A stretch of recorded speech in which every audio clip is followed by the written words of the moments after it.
मुंबई फेस्टिवलसाठी बॉम्बे स्टॉक एक्सचेंजमध्ये विशेष कार्यक्रमाचं आयोजन। उपमुख्यमंत्री देवेंद्र फडणवीसांच्या हस्ते बेल वाजवून शुभारंभ। सूरज चव्हाणला 7 फेब्रुवारीपर्यंत न्यायालयीन कोठडी। न्यायमूर्ती एम जी देशपांडे कोर्टाचा निर्णय।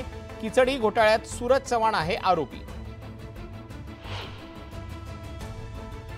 कोकण आपत्ती सौम्यीकरण प्रकल्पांतर्गत पालघर जिल्ह्याच्या 290 कोटींच्या कामांना मंजुरी। किनारपट्टीवरच्या नागरिकांना मिळणार दिलासा। अहमदनगर जिल्ह्यातल्या नेवासा तहसील कार्यालयाच्या इमारतीचं आज होणार उद्घाटन। न्यूज 18 लोकमतच्या बातमीचा इम्पॅक्ट। महसूल मंत्री राधाकृष्ण विखे पाटील यांच्या हस्ते होणार उद्घाटन।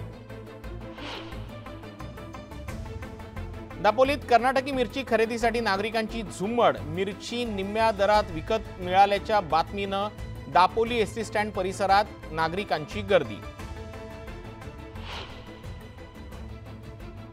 सोलापूर कृषी उत्पन्न बाजार समितीमध्ये कोथिंबिरीला कवडीमोल किंमत। शेतकऱ्यांना वैतागून रस्त्यावर फेकून दिली कोथिंबीर।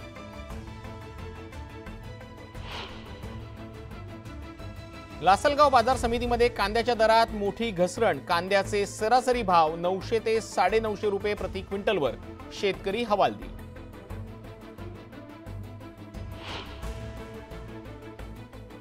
उजनी धरणाची जानेवारी महिन्यातच पाणी पातळी खालावली। पुणे जिल्ह्यातल्या धरणांमधनं 10 टीएमसी पाणी उजनीत सोडण्याची युवा सेनेची मागणी।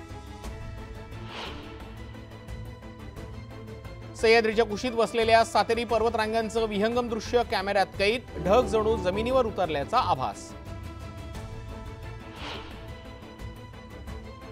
काश्मीरमधल्या कुपवाडा परिसरात तुफान बर्फवृष्टी। परिसरात बर्फाची चादर। तापमानातही मोठी घट।